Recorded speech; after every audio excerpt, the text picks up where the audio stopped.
am Nongcebo Vukile Mackenzie, and this is the podcast, Sawubona. Every fortnight, a guest joins us for a conversation or to share a story. It's a pleasure to share these with you and to have you with us. Welcome, Ngiyakwamukela, to another episode of Nongcebo Mackenzie, the podcast.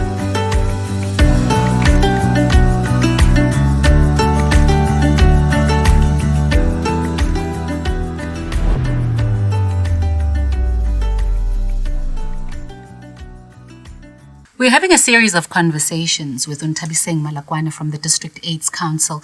And what caused us to even consider having these conversations, or what led to us considering having these conversations, was the Q1 figures, Q1 2024, so January to March. 1,920 recorded pregnancies, teen pregnancies. So we're looking at mothers between the age of 10 and 19. If you can just consider, your visualization of umntwana ona 10 ukuthi ungakanani. We have mothers of that age. So between the ages of 10 and 19, 1,920 young girls have given birth. Now, Ntabiseng, thank you for joining us for these conversations. Ngicabanga ukuthi kusivula amehlo kakhulu. Yes. Kusivula amehlo kakhulu ngesimo esibhekene naso nemizamo eniyenzayo. Nanokuthi kuphi thina sifanele sikwenze. Yes. Simphakathi, siyabazali, nanokuthi kuphi la ixeka khona njengoba kade usichazela. So into engicabanga ukuthi balekile ukuthi siyibheke ile reality yokuthola umntwana.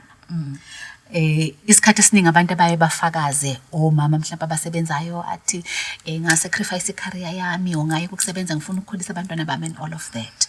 Ikona ilona ulwazi sifinyelela kalula kulona lolo. But ake sibheke le yabantwana abakhulelwayo. I-reality yomntwana ngabe umfana ngabe uyintombazane obe nomntwana obe umzali teenager. Sibheke nje ngokwezimali, mentally and emotionally, possibility for progress, konke lokho. Thank you, Nongcebo. I always say ukuthi uma sikhuluma ngalama deliveries, because sikhuluma ngabantu esithi ubelethile esibhedlela or eclinic. Uyibuza ukuthi after ukubeletha uma esekhaya is a support system. That's number one. And secondly, ukuthi financially is he or she stable, because ngiyamfaka no he because une responsibility phela use impregnant ingane umuntu sekufanele naye athi ubaba a provide.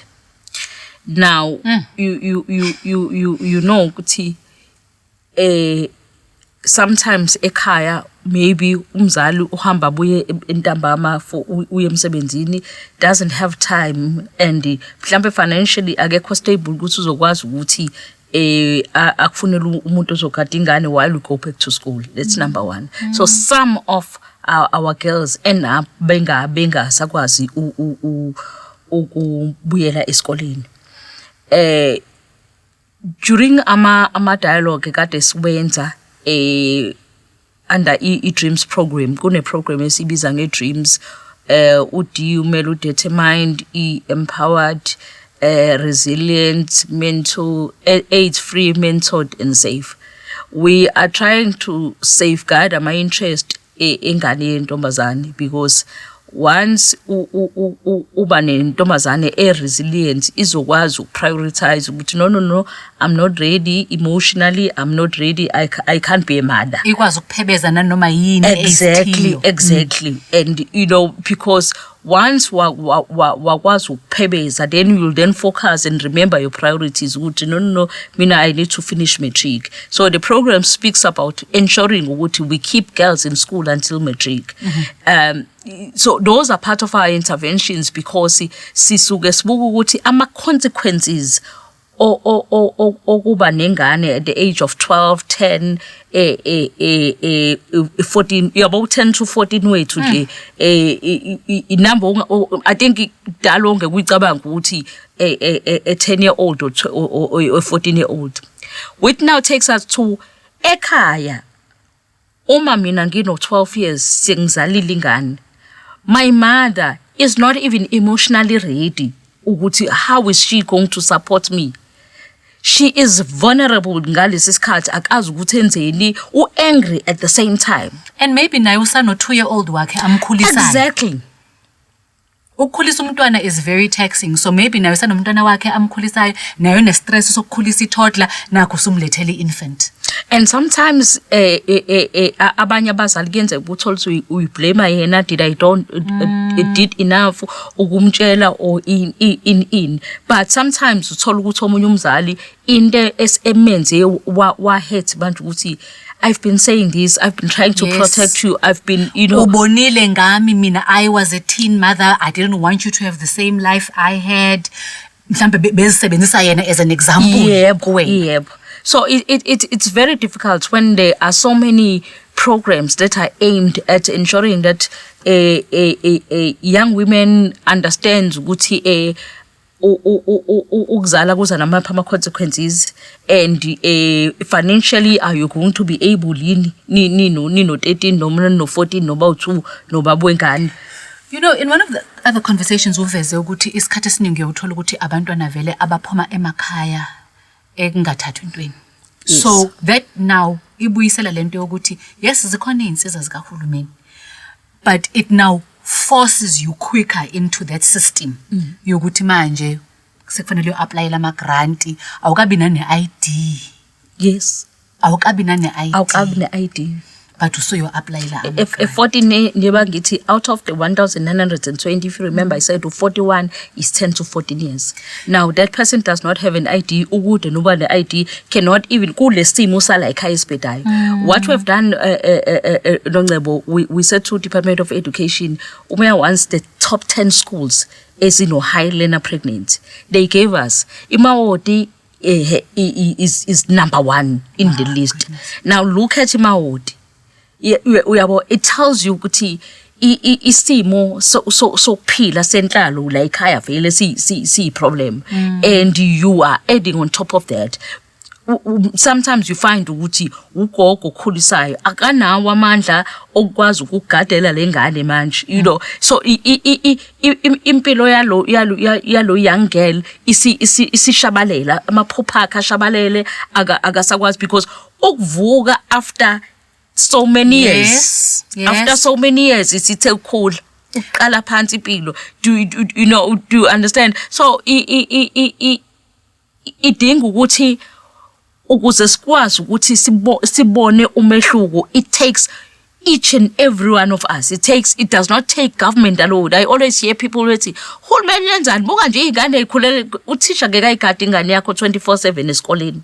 Izophuma esikoleni and walk ithi kuwena this and this ingafiki ngesikhathi and obviously kufinyelele ekutheni isibuya ke manje si pregnant."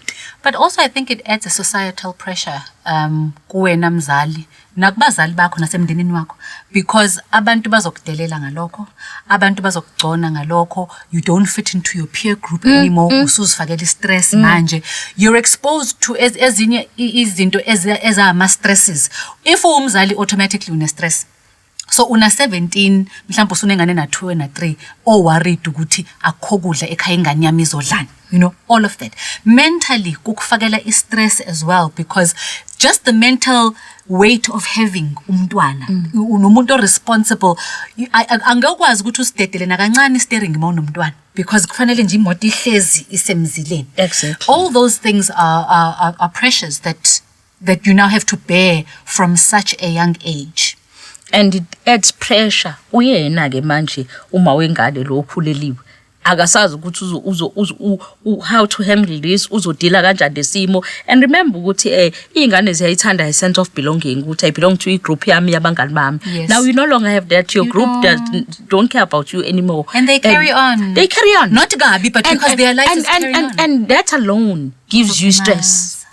That alone iyaklimaza psychologically, uyabo. That's why mina ngiye ngithi lezinto contribute greatly to ama issues of mental health. Yes. Ubukuthi we speak a lot ngelanga kuyoba itopic esiyongela kuyona deep into ye mental health, ukuthi why is it's like ngathi demon elifikile kwaba nabantu abaningi who are struggling, but sometimes ezinye izinto that ezenzeke kulesi simo isimo sikuphoqe. And I always say noNcebo abantu badila nezimo ngendlela engafani. Omunye umuntu sekumnika ipressure akasacope by being umama, so therefore akakwazi ukunika lengane uthando.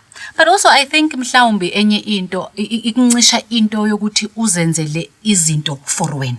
So ufuna ukusebenza, ufuna ukuthutha mhlawumbe uyosebenza koMagoli noma uyosebenza koMaphesheya for wena. Manje awusakwenzi for wena, usukwenza because now you have to, there is somebody waiting for you. Mhlawumbe ufuna ukuthatha igap just to figure things out. You cannot, because you need to now make sure that you stay on track, because any time that you lose ku-affecta omunye umuntu. Again, ama-pressures lawa ahlula abantu abadala. Abantu abadala abavuthiwe asebebona izinto eziningi, and then bese uzothwala lo mthwalo. But sesiya nje ngase kuyisongela ingxoxo yethu lento, because isikhathi esiningi umntwana uthwalwa intombazana. Yes. Nawe mfana uphunyukile kulento le, ngoba by the time usebenza unezingane eziwu-2-3, maintenance ngapha, umsindo ngapha, i-stress ngapha, unezingane noma abahlukahlukene, konke lokho kukufakela i-stress.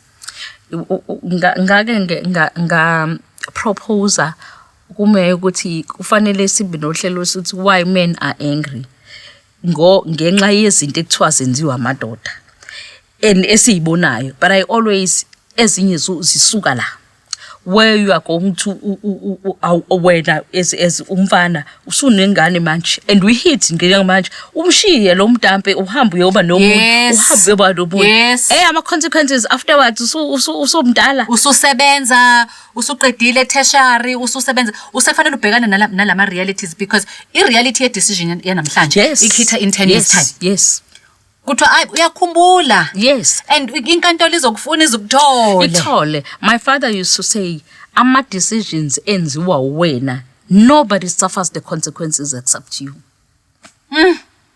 You know, it's exciting though to hear that you are part of the Fast Track Cities program as uMasipala weThekwini. I know this is a conversation that we're going to have, because in as much as kungafanele kube umthwalo kahulumeni, because labantwana kusuke kudinga ukuthi baye esikolweni, badle, bayithole medical care and all of that, and you need to look after these children, these babies that are born bengacelanga to be in these situations.